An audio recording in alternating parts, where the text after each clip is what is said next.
What is going on, everyone? Welcome to another episode of the Yamcast. Today is episode 43, and I got it right because I'm looking at the screen and I cheated. Today we are talking about a new R18 backer as part of the news. Harley Davidson's homework being copied by BMW there. We've got some lane filtering news from Montana. And then we've also got some updates about that Yamaha R7 that I've been talking about for quite some time now.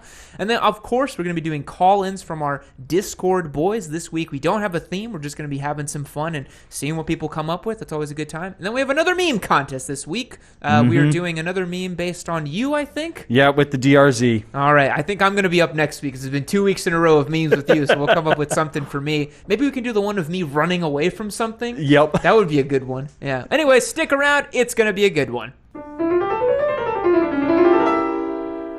Alrighty, Mr. Spite, lead us off. What is the first bit of news we're talking about? So, the new R18 bagger concept. Are we in picture-in-picture? We are now. That is literally a Harley Davidson. That is literally a Harley Davidson. You cannot tell me otherwise. That's exactly what I thought when I saw this. Literally a bagger. Literally a bagger Harley. Yeah, I mean, down to the... Come on, man. Look at this. Go away, ad blocker.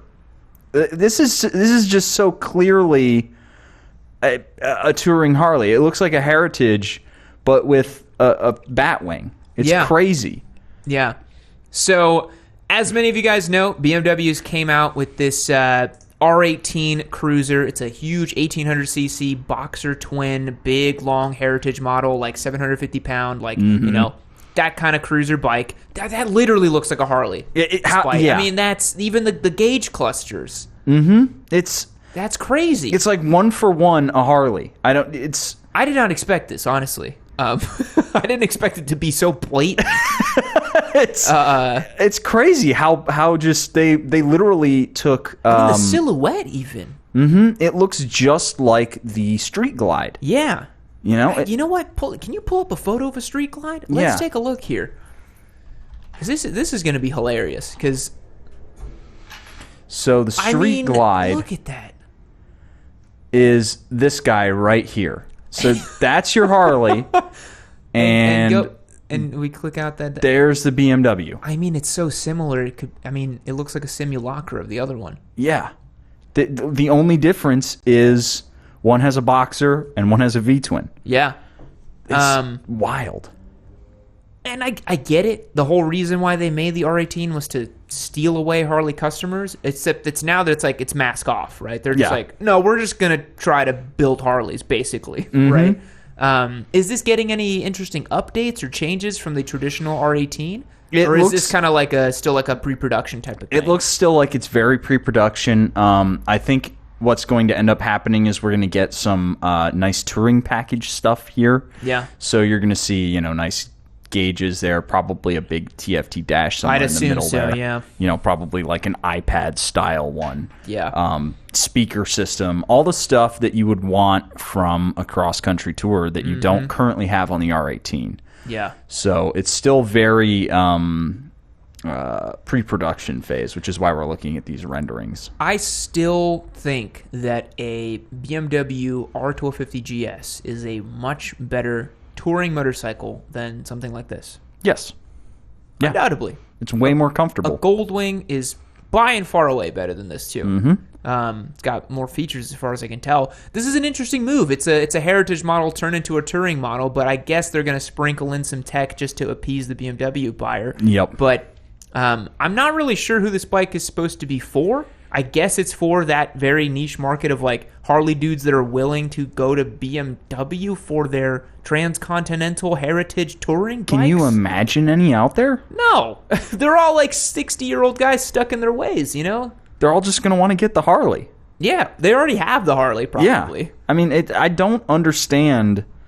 Like, I get why they're trying to do it, but I don't get why they're so very obviously going after the Street Glide. Yeah. Because the Street Glide is so well known around here. It's just... But it's pretty crazy that this is where it's going. I mean, it makes sense because the R18's not a particularly fast bike. No. It's slow and it's torquey, but it's always meant to be just like a very pretty heritage-looking model thing. As we said pre-stream, we're actually getting one as a demo bike to bop around with for a little bit, which I just remembered we don't have any videos set up on the content calendar for the R18, so we should probably think about that. But we will have an R18 here in the shop for a couple of weeks, if not 2 months or something like that. I have no idea what kind of videos we're going to make with it because it's a weird bike that we've not really ever thought about. But hey, maybe we can try to see what it'll do on a big, long day in the saddle, right? Yeah. Maybe it's super nice. I don't know. Yep. Yeah. So that's that's our news on the mega new R18, which is me. Yeah. I think it'll probably have as lukewarm a reception as we're giving it, would be my guess. Yeah. This article also mentions, just really quick, that apparently this R18 Transcontinental is going to dwarf the largest Harleys and its dimensions that it can only dream of, the quote here from Jordan Gibbons from MCN. So apparently it's going to be even larger than life than a Harley. That's pretty crazy. That's hard to imagine how it could be bigger, but hey, whatever. Yeah. Okay. I mean, it's... Sure, go for it. Make an even bigger land barge. That's what we need. Anyways, moving on to Montana's new laws, right? Yes. So, and I do want to double check that our picture-in-picture hotkeys work. They did. Yay. So, Montana has new lane filtering law on the book. So, it's described right here. Senate Bill 19 defines filtering as an act of overtaking and passing another vehicle that is stopped or traveling at a speed not in excess of 10 miles an hour in the same direction of travel and in the same lane. Total speed can't exceed 20 miles per hour. There must be adequate passing space available, and conditions must, quote-unquote, permit continued, reasonable, and prudent operation of the motorcycle while lane filtering. All right. I'm going to say something, and I think you'll agree with me. How did they pass this in Montana, one of the least populated states in the goddamn union, and we can't get it here in Austin with one of the worst traffic situations in the country? This place sucks for traffic. I think LA is the only place that's worse than it. How did they do this? It's crazy. Do you agree? Like, God, we need this in Austin. I mean, I already filter a lot of places, if we're gonna be honest here. I know you do too when you're by yourself. Yep. I cut in front of people. I don't give a shit. But it'd be nice if it was legal, so I wouldn't feel like I'm doing something wrong and people could stop honking at me. But they wouldn't stop honking. Probably not. Yeah, you would just be able to be like, because you cut in line. you sacrificed the line.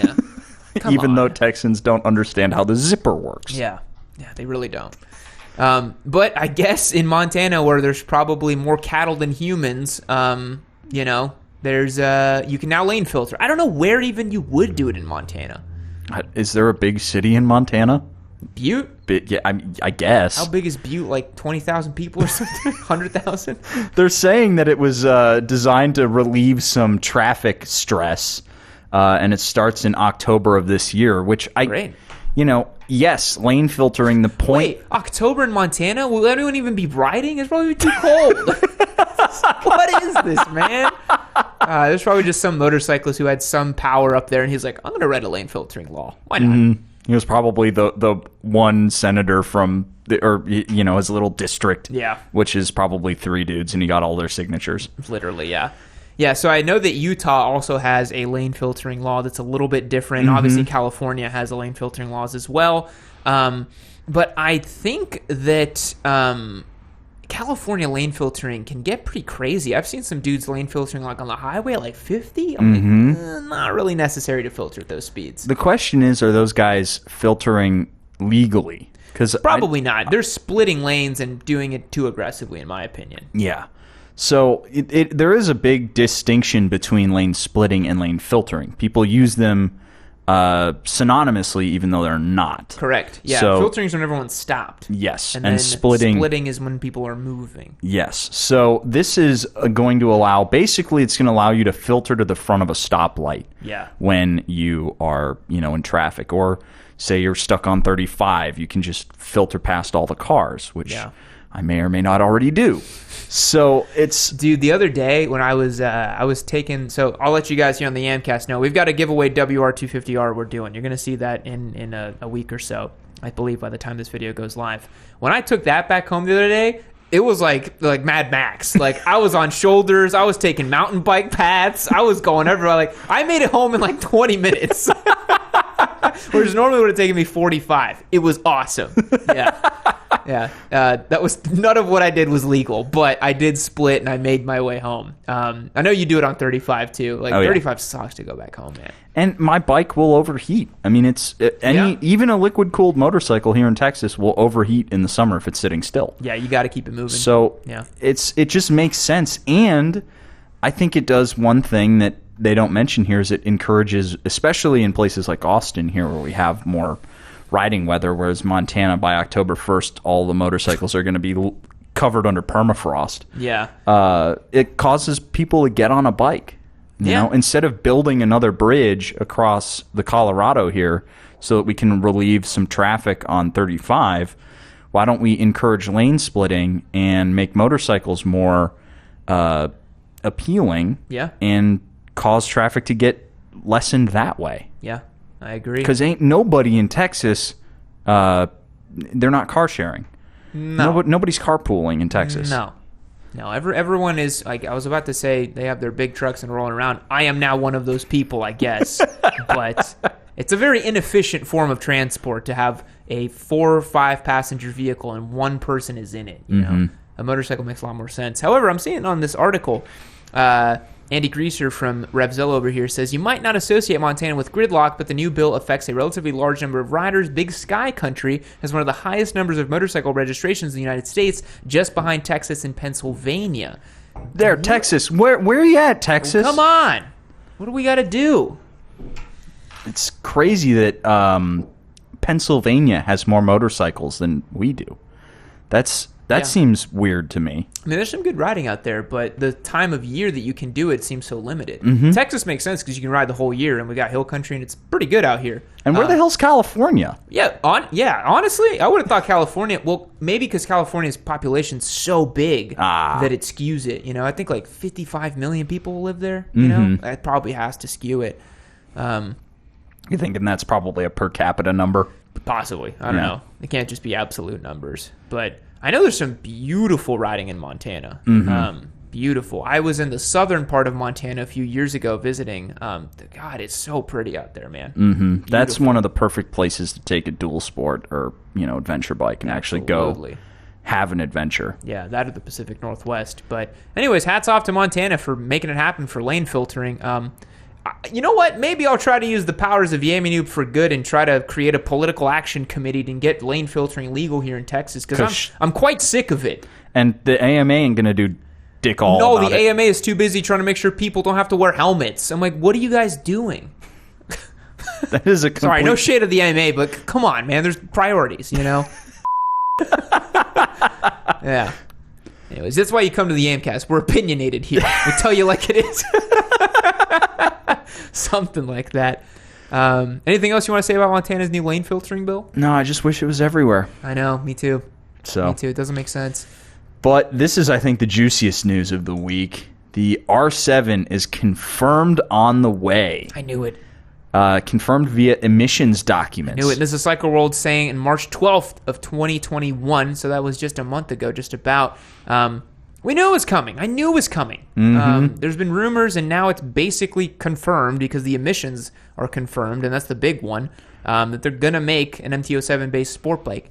The real question is, and I made a whole video about this, the real question is Yamaha going to actually make an honest-to-God sport bike, or are they just going to make an MT-07 with clip-ons and fairings?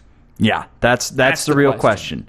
So they're saying it'll be more based on the MT-07 than something like the old YZF R7. Oh, okay. All right. Yeah, we got to talk about that really quick. If you guys don't know about the R7, this was a bonkers, homologation special motorcycle that Yamaha made. 5-valve, inline 4, 750cc You could buy it with a race kit. It made like 160 horsepower, bonkers bike. They barely made any of them, and they're super expensive nowadays. So it has nothing to do with that motorcycle. This would be more like an RS660. Mm-hmm. That guy with his kettlebells is a little too close to my truck. I keep seeing you look over that way. You're so protected. I just see swinging kettlebells near my brand new truck. I just don't want anything to happen to it. I literally got it yesterday. Anyways, what do you think about the R7? I don't think I've ever asked you. I think it could be a good replacement for the R6 because I think that MT-07 platform is so good. The engine is so good. Yeah. And then they put it in a bike that can, really handle and perform, and maybe they create the RS660 competitor without all the crazy technology. I would love to see that. Undercut the price. Make a twins cut bike that is bare bones and simple. You will sell it. Oh, absolutely. Because a lot of people think the RS's price point is a little too spicy, and that's fair. It kind of is. It's like an $11,000 motorcycle. If Yamaha made one for like 10 grand ish, even, you could probably get it even cheaper. You don't 95, right? Get your ABS in there. Get a quick shifter. That's it. That for me, that would be a traction control. Maybe. But that's it. I don't think you need it with 100 horsepower. And you don't need rider modes. Just make it a cable throttle, and you're good to go. Yeah. That seems to me like the perfect opportunity for a really good answer to the RS660. Like it's just an honest sport bike. Like an honest, good sport bike. And Yamaha can do it. They'll take an R6 front end. You just got to dial in the frame a little bit. I think the weight's got to be there. You can't make a bike that weighs 440 pounds or whatever. You got to make one that weighs like just a hair over 400, like the RS660. Have a really sweet little bike. Yeah. But it remains to be seen what it's going to look like and what it'll be like. But I still maintain this, that the RS660 laid all this groundwork, and now we're going to see this happen. I think we're seeing the death of the 600 class Super Sport as a street bike. Yes. Which, long time coming. Yeah. They're horrific street bikes. Yeah, they suck. And awesome track toys, but totally inappropriate and stupid for the street. Yeah. And these are the kind of bikes, like I was riding around the RS660 a little bit the other day. You liked it a lot. And it was a great engine. It felt awesome. Yeah. Maybe you could rod this thing out so it's making closer to that 100 horsepower number, and boost the compression just a little bit, make it a little bit more high strung, get it close to that 100 horsepower, and then slap just basic technology on it, and then you're good to go. Yeah. Race teams in Moto America have been building out MT-07s for race bikes and Twins Cup for a while now. And I think they get around 95 horsepower or so. That's perfect. 90-ish at the wheel. The problem is reliability. So you really need the factory to build the engine from the ground up to be reliable to make that kind of power. But it's the reason why literally all the teams have switched to the RS660 now. Everyone's running Aprilias now because there's literally no point in running SBs and MT-07s when you can buy that bike stock, and it's so good out the box. Yeah. You don't have to do much to make it super good. I mean, that bike stock right now will give a built SV a run for its money. Bone stock, it'll do that, which is awesome. I was chasing a guy down who had a fully prepped R6 at the track the other day with it. So it's very competitive. And then just imagine what a couple of, nice track day mods here and there will do to that bike. And if the MT-07R or the new YZF R7, I think they're going to call it a YZF R7 because that's what the carb thing said. Yeah. Right? So if we go down here, they claim YZF R7 NCL and CB. So these are the California models. Might be colors, identical filings. A difference to be color schemes. Yeah. Okay. Cool. Yeah. Colors. I imagine. 689 cc's. That's the MT-07's engine. Is it 689? Yeah, they didn't change it. So they're gonna have to make it spicier with more power. Maybe they've got a different cam profile, different timing, something like that. Make it rev a little harder. I'm super excited about this bike. Yeah, I think it's one of the. I think this is going to kind of redefine your sport bike for the street. The RS660 and YZF R7. Yeah. a laid-back They're ZX6. good bikes for the street. Like, how good was the RS just bopping around town? It's great. It's awesome. It It's makes it really comfortable. Good punchy power, comfortable, and then on track it's sublime. It works so well. It blew me away. That bike is consistently just blowing me away. I love it. Yeah, I think it makes such a great second bike, such a good general bike. You know. I guess the question that remains to be seen is whether or not other manufacturers will move in on this. I mean, KTM with the 790 engine. KTM doesn't fucking make sport bikes, do they? Like, they only make naked bikes now. Like, where are their fully fared options? But I think it would be very interesting if they made a 790 based Twins Cup bike. The displacement number would be a little spicy for that, but it could resemble a lot the Kramer motorcycles.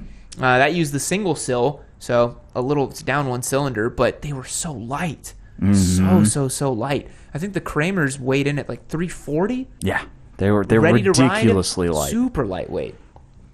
So yeah, as soon as an R7 is available for purchase, I'm buying one as a giveaway bike for sure. I think that would make a lot of sense. But we were waiting with bated breath for it. Despite any other word on the R7 that you want to drop? No, I'm just interested to actually see it in the flesh. Yeah. And please, God, don't let it be just clip-ons and fairings, Yamaha. Please. All right, guys, let's move over to the call-in portion of our podcast. All right, everyone, welcome to the call-in portion of our podcast. If you want the chance to call us in live when we do these, hit the link down below on yammie.co. Become a member. It's a ton of fun. You won't regret it. You'll join our Discord. It's a very fun time. Without further ado, we're opening up the calls. Folks on stream, if you want to give us a call, press and hold Spite's name on Discord. You can access the call button. Give him a call. We'll pick up here and we'll talk to you. Any question for today, anything you want to talk about, anything you want to bring up, fair game. We're doing a generalized Q&A, I guess, today, or just general hangout session. So you guys call us up. And starting us off with Millennial Malaise, who was so ready to go. Oh, yeah, he's already ready, yeah. Millennial Malaise, you are on the Yamcast. How's it going? All right, I was on push to talk. Oh, nice. Doing good. Trying to sort out the new rig has been a little interesting today. Yeah. Oh, gotcha. Yeah, I was just doing some brainstorming, and I think I figured out how you solve your lane splitting problem down there in Texas. Do we keep two guns in our sides and shoot at anybody who honks at us, and then eventually we instill fear in all the car drivers? I mean, it's kind of along that vein. So what you do is you appeal to that Texan sense of pride in the freedoms, like... This is a real freedom issue. This guy forgets we live in Austin. No. It's different down here, bro. This is like California. You got to appease to the tech bros. Who else you got to appease to around here? The hipsters. Yep, the coffee shop bros. Yeah, the baristas. That's our population here, but I don't think they care about freedoms as much. Well, I feel like this is something you take to the state level. But what you do is you say. Because I think the number one thing that Texans want to be is not California. Yes. And you say that in California, with all the liberal avocado toast eating hipsters over there, they have lane splitting and they have that freedom. So why does the freedom loving Texans not have it? Ooh, that's a good way of spinning it. I think you could get it past in like a week. Yeah. However, you could also frame it as, well, we don't want to be California, so we're not going to allow lane splitting because that's bad and dangerous, and we're different here. I could see them doing that too. It's a flip of the coin, It's worth a shot. It's worth a shot. Yeah, but, I mean, you got to try. You got to. What is it? You miss 100% of the shots you don't take, right? Mm-hmm. Right, exactly. So we're filing tomorrow. The Yammie Noob Political Action Committee. We have one issue, and it's lane filtering. That's it. Yammie pack. Yammie pack. I love the sound of that. That's good. Yeah, the Yam pack. There we go. Yam pack. Yeah. But yeah, the other thing that I was kind of wondering is I've been watching and following hard enduro for a while, and I was like Erzberg and stuff. Yeah, Erzberg rodeo, Red Bull Romaniacs, and I was doing a little bit of research, and I found out that you can actually like anybody's free to enter. So I was wondering if the Yammie crew got big enough, if y'all would be curious on like maybe entering Romaniacs or something just for laughs. Spite, have you seen these? Yes. You couldn't pay me to go to that. Basically, from like if those of you on stream and on the Yamcast watching, if you don't know what we're talking about, It's basically like, imagine like 200 dirt bikes line up at a start gate, and then the gate drops, and everyone just climbs like out of a mine in like Eastern Russia or some. It is bonkers, and literally by like maybe a minute or two, half of the field is just like dead in the water and like crashed their bikes and stuff. They're all just strewn across these rocks. Yeah, there's just all these guys with dirt bikes like laid out and like body parts and. And like a couple of mega Kyles are off in the distance just trailing the path. And then it tightens up to like this insane single track that you climb up mountains, and it's nuts. I lack the testicular fortitude. I lack the skill set to do Erzberg. I lack almost the funding. I lack everything to go do it. So I don't know if it'll happen, but I would love to attend as a spectator. I think that would be fun. Just to hear the shrieks of dudes who are smashed against rocks. It's just insane. I mean, I think it'd be worth it just to witness the world's fastest 40-year-old in Graham Jarvis. Yes. That would be amazing. Yeah, it's nuts that guy's still out there just crushing it. Do you follow him on Instagram? Oh, yeah. Oh, my God. The guy's God. a beast. Yeah, him and Paul Torres. I follow both of them just to watch everything that is possible with motorcycles that I will never be able to do. the Paul Torres Yamaha T7 video just shows you that, like, there's no excuses for any ADV guys to ever be making ever. No, there's not. Do anything. Yeah, if you just say my bike is too big, it's like, no, you're just a pussy. I'm sorry. Exactly. That's that the guy only excuse. spends it. Yeah. All right, Millennium Blaze. Well, thanks for calling, man. I always appreciate you chatting with us. We're going to open up the lines. Thank you. Enjoy. All right, later. A good Discord member. Yeah. High qual. Came in. Already a great member. Next up, we have Shippers. Hey there, Shippers. You're on the Yamcast. How's it going? Oh, hello. It's, been a while since I've been following you guys, so it's a pleasure to speak to you. Yeah. I've got two questions, or maybe not two questions, one question and a update from the last guy calling. He was talking about racing bikes. I'm from Portugal. We have one racing scene that's basically you go to the Facebook marketplace, filter from the worst thing that you can find. Most of the time, it's basically 50cc two-stroke pieces of shit, and you just race them around the small track. Nice. It's stupid. I don't remember the name for it, I'm gonna be honest. I just know what it is, and it's insane. You were talking about crashing bikes. Just basically imagine something that doesn't have any brakes for it, and just, racing it around a car track. It's amazing. That sounds like the fun. question. Yeah. Yeah, it seems like it, but when I started on an NSR 50, Oh, didn't sweet. have brakes, nothing at all. So basically, no speedo, no tachometer, no valve temp, no anything, and still runs. It's 30 years old, and it's a lot of fun, but me, it's dangerous. So questions, or the question. It's basically a comparison, not R3 and Ninja 400. Thank you. And you're welcome. And it is on the with a twist. It's on the Portuguese market and not really the American market. So comparing prices here in Portugal, I'm thinking about between two bikes for my next bike, which is an SV650 and the Yamaha MT-07. Thing is, in my opinion, new update for the MT-07 looks a little bit too much for me. And the price range, it's about the same for both of them, since I know you have ridden, both. What do you think between the two of them? Which would you prefer? What's the strong points between them?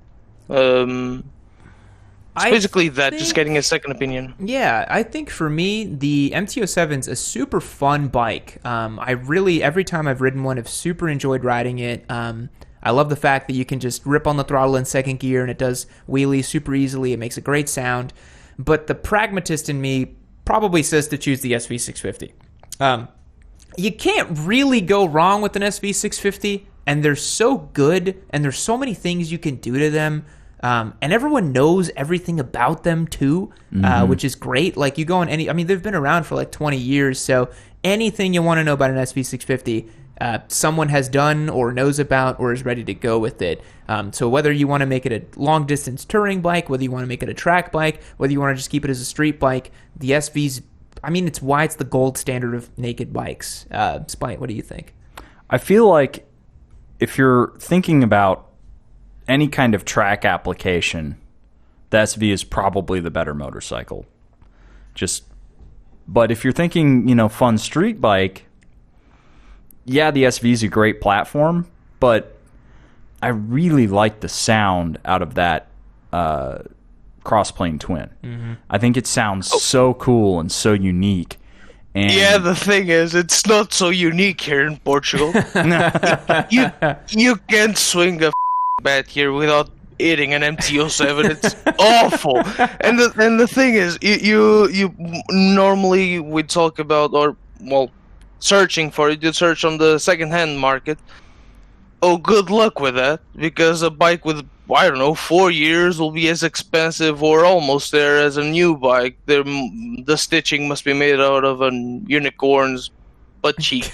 Because Jesus, a new bike, it's about 7,200 euro. Used from like 2017.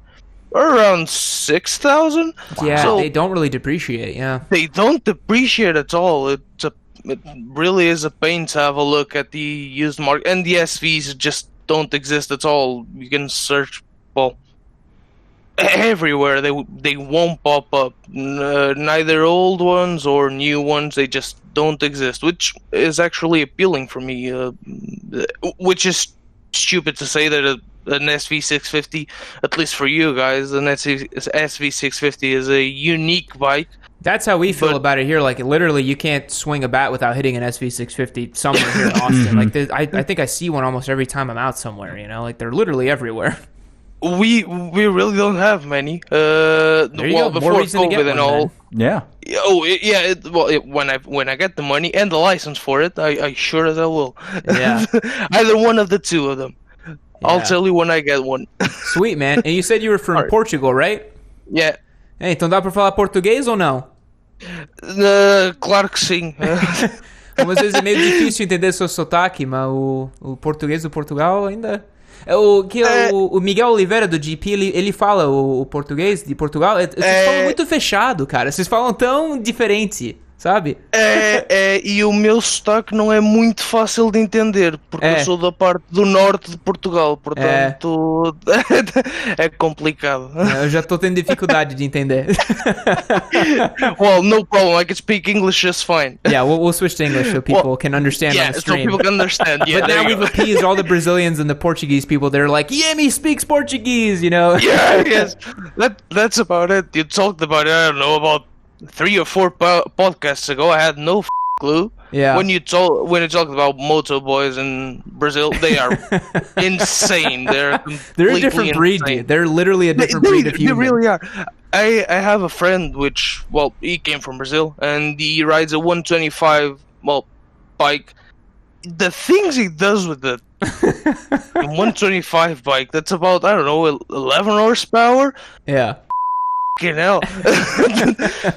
You're insane. That thing doesn't brake. It doesn't have a speed. It's basically my NSR50, but a 4-stroke 11 horsepower thing. Yeah. And they just wheelies it everywhere. Goes up sidewalks. Every time I see guys with like 50 cc's doing wheelies, that's when I'm like, I have no excuse. Why do I suck so bad? That's so common here. They basically tune everything that you can find, and they're easily tunable, quote unquote, because you just change the jets or put a bigger carb or just bore out the engine, and they just go insane. Yeah. There's quite a few of them here. It's the Euro licensing thing. They can just basically. I could pick up a 50cc bike as soon as I got my license, and so I did. And there's a lot of people and old guys as well. We have a lot of about 35, 80 or 40-year-old bikes still ridden by the first owners that Jeez. are now about 70 years old and they still ride those bikes. They're completely rusty, beaten to and they still ride those bikes. Yeah. It's insane. Yeah, we'll have to come see it someday in Portugal, man. Maybe we can make a trip out there. Yeah, That'd be yeah. fun. Yeah, for sure. Well, Yeah. Well, best of I'll luck just with the free up MT call for versus SV650. Oh yeah, I sure as I'll post a pic if I end up getting one of those. All right. Well, see you then, later, man. I'll free up to go. Yeah, see you later. Bye.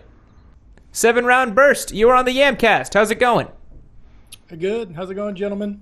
Good, good. We just got off the phone with a guy from Portugal. So what can we do for you? So, before I get into it, just want to say shout out to all the homies in the track day Hey, racing best Discord. channel on the Discord. It's probably the only one I religiously check, for being honest. It's as close as you can get to a track day without being at the track, honestly. Yeah. So, I'll try to make this quick. My question, I got an R6 for the track, so my track bike is taken care of. I got a Nice. question about street bike progression, basically. So I started off on metric cruisers, went to an FZ09 in 16. I had a Ninja 650 after that, and I'm now on an MT10. I've had that for 2.5 years, which I love it. That bike is an animal, and it's ridiculous. But I'm about to the point where I'm ready to go back down to something a little bit less manic and ridiculous. But I think where I want to be is in the 100 horsepower, 60 to 75-ish torque range. So I'm thinking about MT09s, Street Triple, Duke 890R, the Monster 821. My question really is just about your preferences and opinions on that category. If you had to pick, which one of those would you pick? Man, I mean, that spot, we were talking about this the other day. There are so many good bikes in that kind of spot. At this point nowadays, because they all work so well, so it's kind of like the pick the one you like, pick the one you fell in love with. I'm honestly very interested in trying the new Ducati Monster. I think that one's going to be a real class setter and class killer. I've not swung a leg over one just yet. I'm really curious to. But if I didn't do that one, it would have to be like Duke 890 or Street Triple for me. I think. Spite, what do you think? I am dying to ride the 890. Yeah. The 890 is one of those bikes that I feel like it'll be dangerous for you. I think it'll be very dangerous. It's got the Super Duke's Kiska aesthetic, and it's got that nice V-twin sound out of its parallel twin engine, and it makes 115, 120 horsepower, something like that. That's awesome. That's a great bike. And it's as much as my SMCR was. Everyone who has ridden one says that they handle like a dream. They feel awesome. They're so cool to ride. I'm like, they can't all be wrong. You know? I mean, so I'm really interested in trying one of those. So that would be my recommendation. Try a Duke 890 or a new Monster or a new Street Triple. Try them all if you can, and then see which one you like.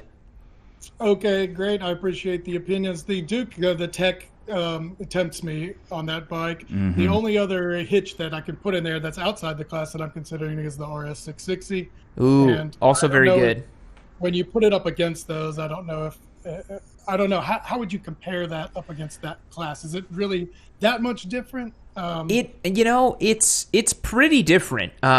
It's just like the RS660 is just so much more playful and not as serious, which I really like in a street bike. It doesn't feel like it's gonna kind of rip your head off even a little bit. It's so playful and friendly.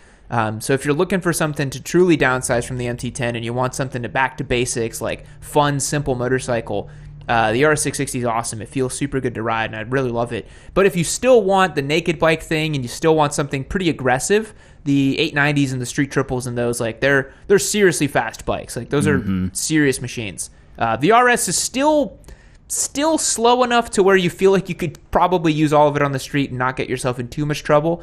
A Street Triple is super fast for the street. But yeah, try them all, man. If you got the time and the means, just go out and take a demo ride on as many as you can. Awesome. Thanks, guys. Appreciate it. You're the best. I appreciate you taking my All right. Thanks, man. Bye. See you. Hey there, Lone Tracker. You're on the Yamcast. How's it going? How's it going, Spite and Yammie? Oh, so Make it's sure I right sound first good. and not Yammie. Jeez.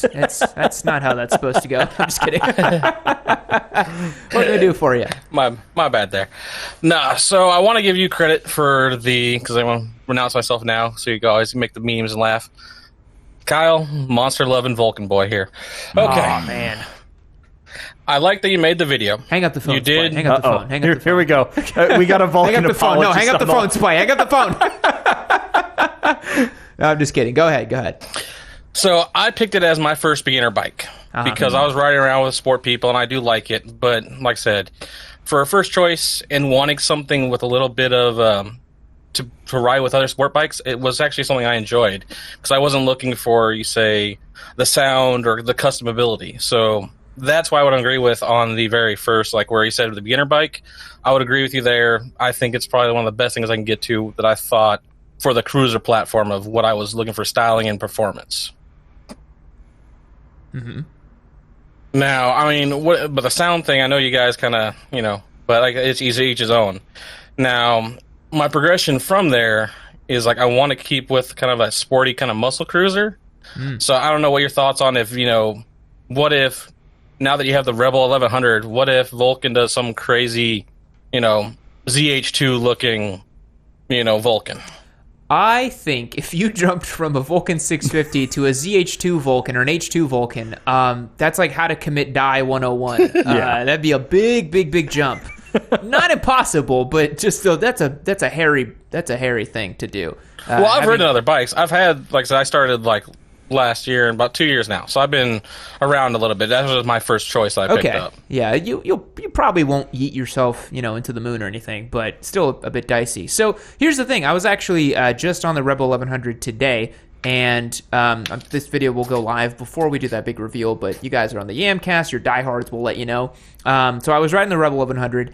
And the first thing I thought, because we rode that Vulcan not too long ago, I was like, this Rebel 1100 is like it's basically a Vulcan, but like a little bit better in basically every way. So if you like the Vulcan and you want something that's like, about 50% more punchy, feels nicer to ride, the controls are nicer, the brakes are nicer, like literally everything about the Rebel 1100 feels a little nicer than the Vulcan and is like super similar, but it's a nice jump up. That's pretty manageable as well. And the torque is super nice down low, and that Africa Twin engine that is in it sounds awesome in the low revs as well. That would kind of be my thought process there for that. But if you wanted to jump up to like big power muscle cruiser, like you want to do something serious, Spy, what would you recommend? V-Rod. Yeah, man. I love the way you would want to go if you want like a proper muscle bike. Is get the Night Rod, the V-Rod Night Rod, or the Night Rod Special. Such cool bikes. Yeah, and those are rare too, hard to find. They're rare. They're hard to find. They're special. Yeah, you'll get a lot of street cred for that. Yeah, that's a cool bike. I think that's one of the best American muscle bikes out there because there really aren't that many anymore that I can think of. Not for cruisers, no. Yeah. Like, I think you have it more in the naked field. Yeah. Like, I know if you go the 8 crazy, like, I also looked at, like, the MT-09 or MT-10 kind of way. Yeah. But, like I said, there's nothing, like, in a cruiser market. That's why I'm thinking, like, with Honda and the Rebel making 1100, do you think other places will kind of fill in that niche or try to kind of compensate with that market? Because I know, like, you have the RS660 trying to compete up with that 60, the 650 range also, trying to get that next market. Do you think there'll be a jump going in there too for cruisers? I would be very surprised if anyone tried to meet the Honda Rebel 1100. Yeah. I mean, Honda really swung for the fences, and to match a Honda whenever they put their minds to something is pretty tough. I think Yamaha's got the Bolt, but it's nowhere near the Rebel 1100, I don't think. No, I mean the Bolt is a discount Sportster. It's supposed to be a Sportster. The Rebel is a very different take on the cruiser, which is why I said it's a lot like the Vulcan 650, because the Vulcan 650 is a bit of a different take on the cruiser. So yeah. Hope that answers your question. I'm not sure if it did. No, I mean, that's a real thing. Like I said, when I was looking at the Vulcan a while back, it was between the Sportster and the Vulcan, and what sold it over was price and the 6-speed transmission. Mm-hmm. So that's like, for the beginner bike, I think having that 6-speed for a little bit of extra leeway from some things, and that's kind of my opinion on it. But that's all I really had. Just want to chip in there. Well, thank you for not eviscerating us too much about the Vulcan. We're sorry I if we already said- seen the comments. I know I probably should from other people might hate on me not, but Yeah, I think that video has like 800 comments or something at this point. People are, man, there was some thesis being written down there. The Academy of the Vulcan was born in the comments down below. Those guys are some of the most like die-hard. They Dude, will I sit didn't there even- and type out a. I thought Ducatistas were bad. Like, Vulcan guys are like the most diehard of diehards. Yep. You love your bikes. I commend it. I've spent probably way too much on it because, like I said, there's not much modification to it. You can do the basic bare minimum to it, and then after, it's not like the Sportster. It's not like the new Indian Chief, which has a customization. You basically get 2 choices or 3, if that, of anything you want to do to it. Yeah. But, hey, people still find a way to make them their own. But, yeah, whatever cruiser you bump up to, definitely let us know in Discord. I'd love to see it. So, thank you for your time. All right. Cool, man. See ya. Later. All right. All right. Who's up next? German A2 boy. He's been desperately trying. All right, let's get him. German A2 boy, you're on the Yamcast. How is it going? Oh god, you guys are going through my screen right now. But I think it's okay. I am your TV now, or your monitor, wherever I am. So, I just wanted to talk about a thing that I recently did to my 400, which is I changed the sprocket size in the back. Nice. What'd you go with? Here, +1 in the rear. Nothing too fancy. Pretty subtle, yeah. Yeah, but it actually, usually it should lower my top speed, but actually it has lifted my top speed by around 5 to 10 kilometers per hour. How? That doesn't sound right. You sure you didn't go down a tooth in the rear? Yeah, I verified with GPS, actually. Oh, okay. Huh. That German precision. Yeah, I have the suspicion that it is because the bike had problems to get over like 11,500 RPMs, and now it rings out to 12,500, and that gives me like a pinch more power up the top, so I can get to that 200, 203 kph. What was up with your bike before where you couldn't get it up to 12.5? Not at top speed. Oh, okay, gotcha. Interesting. I've never heard of that before. Because, like you said, typically, you put a +1 in the rear or +2, you're going to lose a little top speed, but, it's basically meaningless because who really is doing top speeds? I guess you guys are because you're on the Autobahn, but we don't really care about top speeds here much. Yeah, but it actually, I couldn't believe it myself. I thought it would like top out at 190, but actually it went way better than expected. Yeah. Does it feel nice and peppy now? Yeah, God, it lifts up the front wheel every time I started a stoplight. Nice. It's so fun. Nice. I really love it. Spike, you remember when we did we did -1 +2 on the MT-03? Yep. Oh my God. That made that one a spicy meatball. It took 5 gears to get to 40 miles per hour. It was so dumb, but it was a lot of fun. It was super dumb. So I'm glad you did a more subtle sprocket change, not like the crazy one we did. Yeah, I've got on my race bike a -1 +2 setup as well. So the top speed is garbage on that bike, but it pulls out of corners like nobody's business. It's ridiculous. Yeah.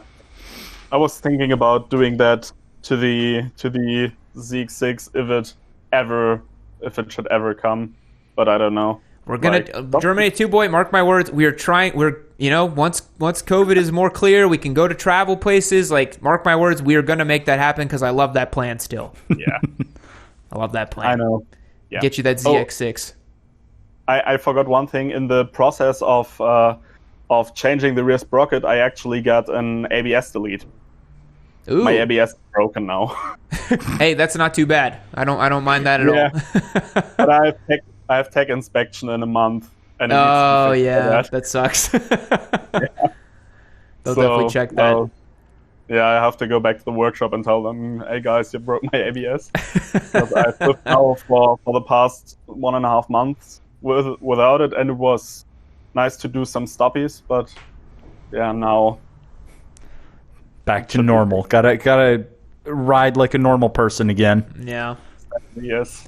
It's funny they check for that stuff at state. Like, I feel like here for state inspection, they're just like, does your motorcycle turn on and do you have mirrors? Okay, great. Mm-hmm. It's so lax here. It's ridiculous. Although I couldn't get the DRZ to pass because it didn't have a license plate light. Maybe that's one that they look for too. Yeah. Have I told you the story about how I got that one to pass? I think so, but you can tell it again. Yeah. So I had to get. There's a reason why my SAE lead is dangling out from my battery compartment because I went to the parts counter at the dealership that I was getting it inspected at, and I literally bought a license plate light. I cut the wires, exposed it, and jammed it into the just jammed it directly into the SAE lead so that it would work. God. And he passed you. He was like, yeah, that's fine. He passed me for it because it turned on. Christ. This is why sometimes you see bikes running around the road and you're like, that shouldn't be road legal. That doesn't look safe.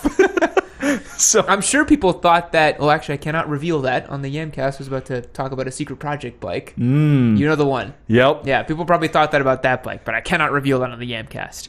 But anyways, Germany 2 boy, glad to hear about your sprockets. Glad to hear about your. Yeah. Well, I'm not glad to hear about your ABS, but glad to hear that you're going to fix it. And best of luck.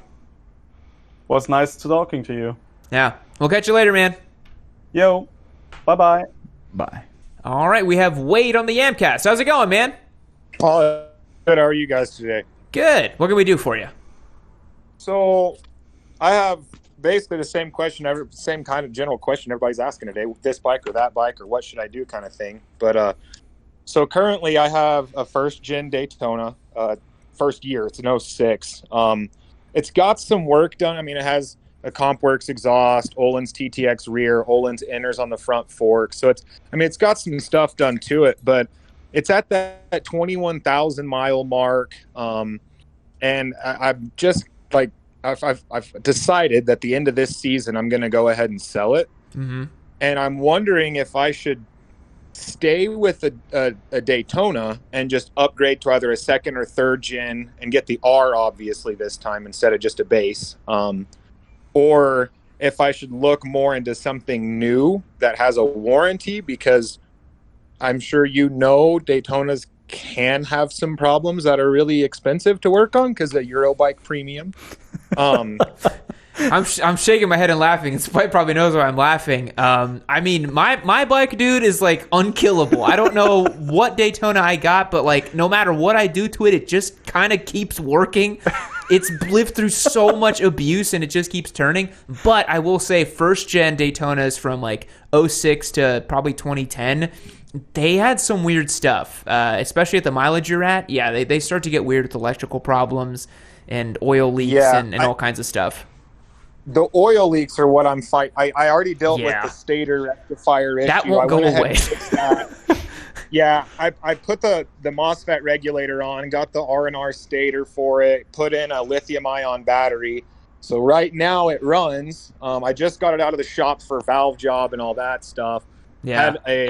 They have a weird weep system for the oil pump that comes out the bottom of the oil pan. That was leaking, so I got that fixed. It still has a little tiny drip leak, like 1 or 2 drips a day. I'm like, I love the bike to death. The way that triple makes its power is, I mean, I've ridden pretty much all the 600s, and nothing compares to the way that bike feels. Mm-hmm. That's why I have one too. Yeah, I'm addicted to it. It's great. It feels so good. It's so thin, and it just flips. Yeah. Like it wants to fall over. Like you just can't get that out of the other bikes, in my opinion. And you don't have to scream it at 13, 14,000 RPMs to actually go somewhere. It just, all the time, you have power. You miss a shift coming into a turn, that's okay. You still have power coming out of the turn. This man jumps on my stream and publicly simps for Daytonas. We should give him an award. You don't have to tell me twice, man. You're preaching to the choir. I love the bike. I love them. They're such a good power plant. Just Euro love. Gotta love the Brits and how they build. Well, let's think about this. So you want a newer one, but you're a little worried about the kind of reliability and that kind of stuff, right? Well, that, or I saw the other day on Cycle Trader, there's 2 765s for sale in California for $12,000. They're going for $11,900. Honestly, man, that's a bargain basement deal. And that's what I thought. You know, they're 17 grand everywhere else. Yeah. And these weren't like press bikes or anything. These have 1 mile on them. They haven't even moved since they've sat in the showroom. That is like just honestly, just do that, because that is a ton of bike for the money. For 12 grand, you're getting a bike that has a 765 engine that honestly now, because I think in super sport class in Europe, those are starting to get raced, so people are starting to understand more about the ECU and how to unlock a lot more power out of them.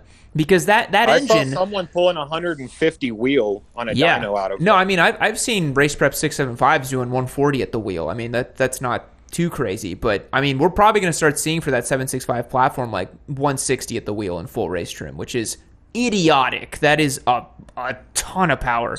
But, yeah, dude, for 12 grand, you're getting carbon fiber fairings, full Olin suspension, electronics. Like, that's a fantastic bike.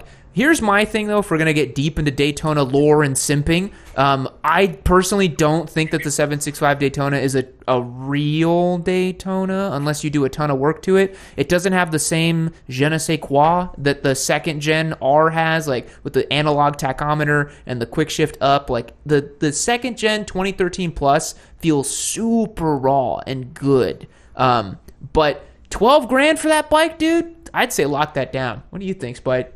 Yeah, I mean, that's good. It's a really neat bike. When I rode it around, it was there's nothing quite like riding a fully carbon fiber wrapped motorcycle like that. The cockpit view on that bad boy? It was so cool. Killer. Yeah. Yeah, so I was looking at that, or I'm kind of a dedicated fast boy. I mean, I like the RS660, but 100 horsepower, it's like, yeah, I get it. That's plenty for the street. But I ride bikes because I don't have the money to buy a Ferrari. Like, let's be honest. Like, that's why I ride. I love to go. I mean, I like to go fast. I like to hit turns. I like to lean deep. Like, it's why I ride. And yeah. Don't test ride leader bikes then, because you'll catch the bug. Well, that's the problem. Is I've thought deep and hard about maybe an S1000 RR. I really honestly, like that man. bike. Don't do a leader bike. I don't know. They're a lot of bike. I mean, you remember riding the R1 Spite? Oh my god, it's too much. Yeah, it's a lot. Even an older, like a 2012 R1 or something that's only 100. I say only 175-ish horse. Those or are, like I mean, they're still really powerful, man. I mean, you can do it if you want. If you've never owned one before, I mean, sure, go for it and just ride safe, and you use your best judgment. But you'll notice that the big power stuff, you'll outgrow it a little bit. It tends to wane over time. I mean, it's weird though. I say that, but like I feel like my brain is like two sides these days. Where like sometimes I jump on the ZH2 and I'm like, this is amazing, and then other times I jump on a WR and I'm like, this is also amazing. So I don't know. Like motorcycling is interesting in that way. But yeah, wrapping it up, I would say if you can get the 765 for 12 grand, I'd say pull the trigger immediately. That's a killer deal for a killer bike. Yeah. Well, look into getting this 06 sold and use that as a down payment. And then, yeah. Because I'm sure, I mean, interest rates they're not too high right now. No, not if your credit's fine, dude. Like you'll get a loan for like 3% all day.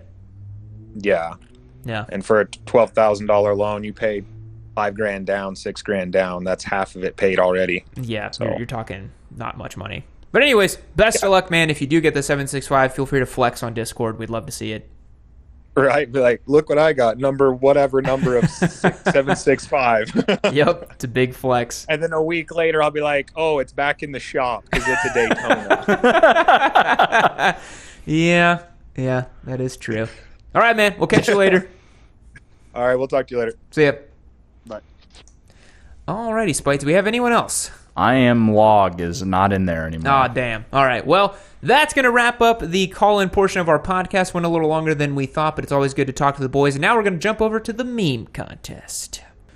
All right, everyone. Welcome to another meme contest of the week. Today's meme that we are looking at is, what is the meme again this week? The meme was when we were trying to figure out what was going on with the DRZ on the side of the road. when it just decided to turn off and it wouldn't start. Yeah. Because it had that blown fuse. So somehow you blew a 20 amp fuse by standing still. I still think you got hit by lightning and you didn't realize it.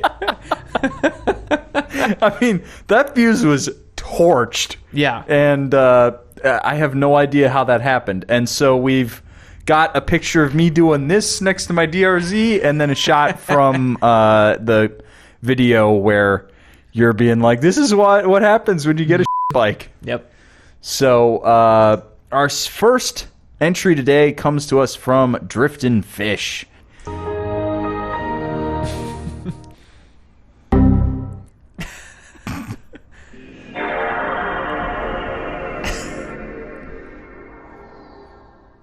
Yeah, we're going to see what I can get done with this thing. The answer's not much. Still just kind of works. The timestamp. One pair of pants later. You just stopped working on the side of the road. Old spider over here. So I didn't realize that this was going to be in the way, but basically I said that I was explaining what was going on where it had turned off, and we couldn't get it to turn on, and I was thinking it was a bad ground. Trying to pull out. Yeah, that was 10 days before where you said it just kind of works. Yeah, there's. But luckily, all cash, baby. That was awesome. Very, very well done. Yeah, well put together, well timed. So quality. That was good quality. Very well timed. I love the slow zoom on the timestamp. Let's give it a 9. A 9. That was good. And funniness. I got a good chuckle. An 8. An 8. Starting strong today. He's always a strong competitor. Yep. Driftin' Fish is always top 6 finisher here. Next up, we have Clitorosaurus, which a great name. Yeah. And this one is just a picture. Says, despite I can finally work on my own DRZ, the EFI simp, the lack of mechanical ability, says whatever, overconfidence coming in, and then people just beating up on you. And it says fucking carbs. Damn. Hey, you think that's true? I will say that I was not complaining about the carbs when it came to the bike not turning on. Yeah. I knew that was a different problem. And I've known about the fault in the harness for a while now. Yeah. I feel like it's been like a year that you're like, yeah, that harness is going to go at some point. Mm-hmm. I was honestly shocked when you took the head lamp off and you could see the wires underneath. I didn't realize what a rat's nest it was under there, man. It's a nightmare. Yeah. I can see why you never tackled it. I imagine you look at it the first time, you're like, nah, and just put it back on. It's like, it's just going to stay like that. All I did was I took some heat wrap to the exposed ends of wires so that they wouldn't be shorting out. Bare minimum. You're like, let's make sure no copper is sticking out and to the sides. Man. But we're going to get a brand new wiring harness on that bike, so if it still acts up, we don't know why. Yeah, that is going to solve a lot of the problems. But there is some truth to that there is, I do complain about the carbs a lot. Yeah. So, quality here. Pretty good quality. How about a 6.5? A 6.5. Kind of a known meme format. Yeah. Funniness. Good chuckle. How about a 7? A 7. 13.5. Next up, we have the Zintarian. He was the one that last week had that legendary meme, right, with the Russian guy? Yes, I believe that was his. Why the DRZ platform doesn't have the KLR's reputation for being unkillable, I'll never know. That aged well. You guys, this is what happens when you choose a DRZ over a Dixon. You just stopped working on the side of the road. Old spider over here is trying to pull off from the driveway, and the thing just died. Now we can't get it back to life. The best part of owning a DRZ 400 is that it knows how stupid it is. Oh, man. Zintarian's killing the meme game, dude. God damn, that's good.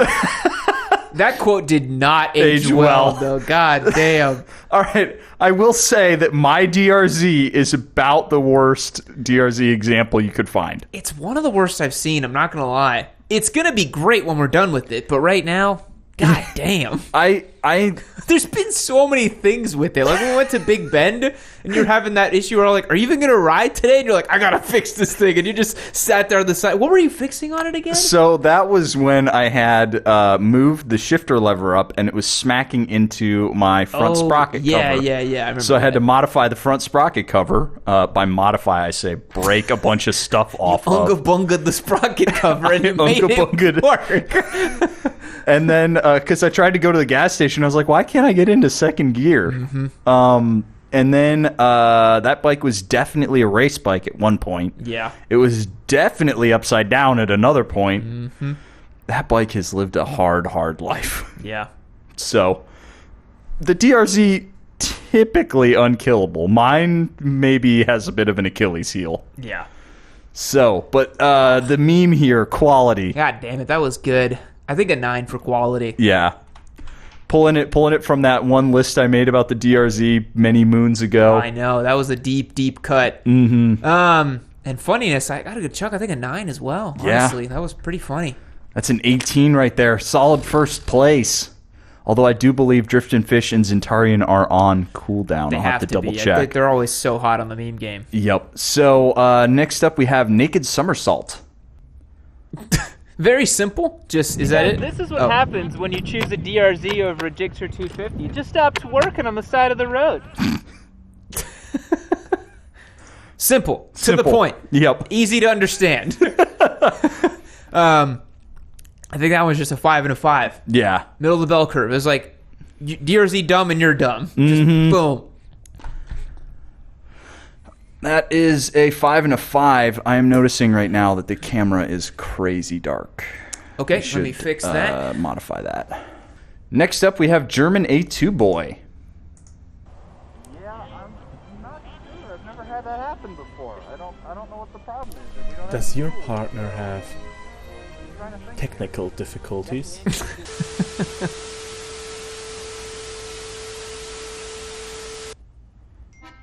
Have you bought a supermoto and it just doesn't work? Do you want to be cool like this? Get a KTM. It's more reliable. At least a bit. Yikes. Our service costs will break your necks before you try doing That's a rough. wheelie.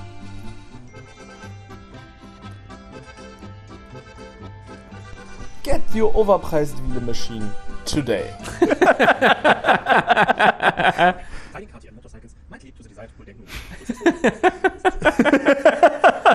Nice. I like that one. I feel like he hammed up his German accent even more there. You know? That was great. good. Yeah, that was awesome. I love that shot of the busted head, too. That was brutal. That was I'm like, what the nasty. hell happened there? KTM happened. Yeah. That was probably how my SMCR will die. Yeah. All of a sudden, you just hear terrible clanging noises. You pull over, there's just a hole in the engine. You're like, well, the day has come. So, for German A2 Boy, quality here. That was pretty high quality. I think 8.5 is in order. Yeah, he pulled from a lot of different sources there. I like the kind of stock footage use. Yeah. Funniness. I think a 9. It was pretty funny. I liked 9. it. Yeah. That is a solid 17.5 for German A2 Boy. Back at the front of the pack. There you go, German A2 boy. Next up, KTM Pyre, 1987. Just a picture. Perspective Noob, are dual sports fun to ride? Me a DRZ boy. It's kind of... Yeah, it's so tough. I have a hard time telling people to buy used dual sports and supermotos because I'm like, those are probably some of the most abused and just beaten up bikes in the world. You know, those are tough. They're any dirt bike guy who says that they treated it right treated it really, really wrong. There is no right way to treat a dirt bike. Half the time they're upside down or in a ditch somewhere. You know, that's what they're for. I'd say buy a new one if you can. It's pretty rough. Definitely don't run out and get a DRZ as woeful as mine was. God damn, this thing. We're gonna fix it. We're gonna fix it. I can't wait. The harness is on the way. Yeah. So, for KTM Pyre, a quality rating. I think it's just a picture, but it's a good picture, good execution. I think a 6. A 6.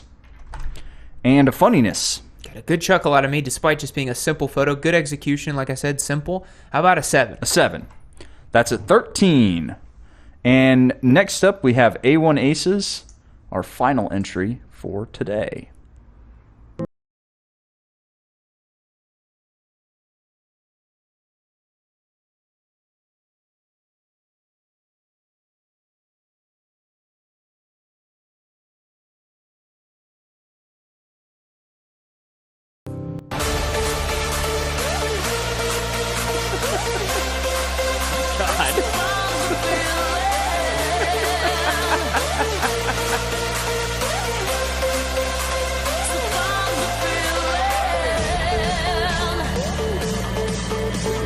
A lot of effort went into this. Oh, bringing back the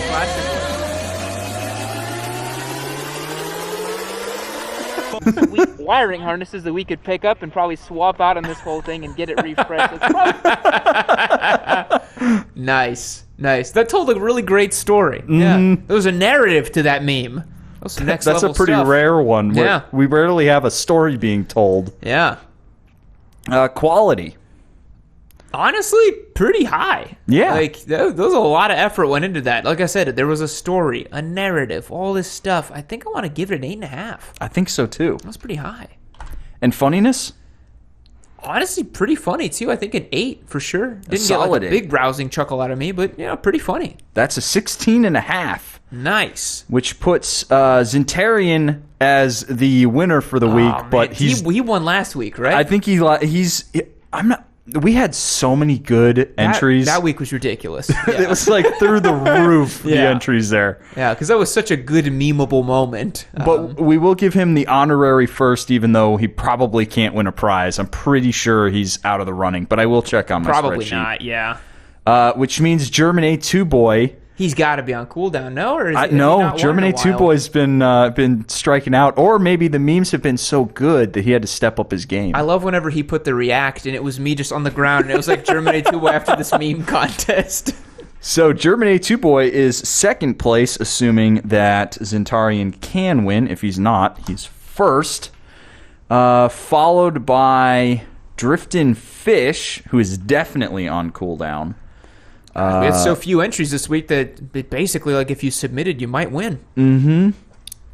So third is going to A1 Aces. Third goes to A1 Aces, and then next down the line goes to Clitorosaurus at fourth, just in case we have somebody else who is on cooldown in this list. Sweet. So there's our meme contest for the week. Well, thank you, everyone, for submitting. Thanks for everyone on stream for hanging out until this time. It's always fun doing the meme contest. Definitely a highlight of the week.